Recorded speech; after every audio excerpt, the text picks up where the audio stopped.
sponsored. We have the Kola learning, which continues. Anybody can say any portions of it. And the whole learning of this week in the breakfast, the enhanced breakfast this week, is sponsored by Dr. Moshe Yeager. We thank him for that. We Nishmas, his parents, Yoshua ben Avram and Shena bas Moshe, Aleim Shalom. Good Chodesh, everybody. And in the Parsha's Masei, we read the fact that Aaron Hacohen died on the first day of the 5th month, which is the first day of Av. I think it's probably one of the few cases, maybe the only case in the Torah where you have a recording of the exact day that somebody died. So the question that's raised is why is it listed here in this Parsha, listed in Parsha's Lukas? When it talks about Moshe, when talking about Aaron dying, that would be a more appropriate place to list it when he died. Why is it listed over here? So the answer that's given is very simply, is because everybody loved Aaron. There was a great mourning. And since he died, it was a tragic time. And in fact, that he died in this week's Parsha, which is purposely around the time of the 3-week, which is also a sad period. So we also want to highlight his death.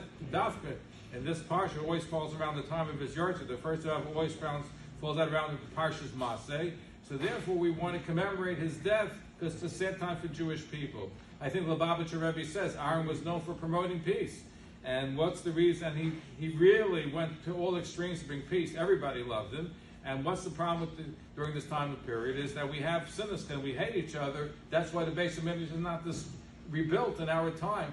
So therefore we have to learn from Aaron Hacohen to bring the ultimate geula. So Zev Bluff asked an interesting question. Siniskin means baseless hatred. We don't really have a reason to hate somebody.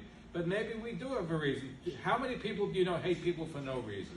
Maybe the anti-Semites. But how many people do you know of anybody that really hates somebody just for no reason at all? You probably have a good reason to hate somebody. So why is this whole thing of sin such an important factor?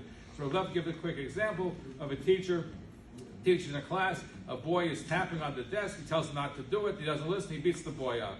So he beats the boy up. And everybody said, how could you do such a terrible thing? He goes, well, the boy didn't listen to me. But it was disproportionate. That's what Rabbi Zevlov says.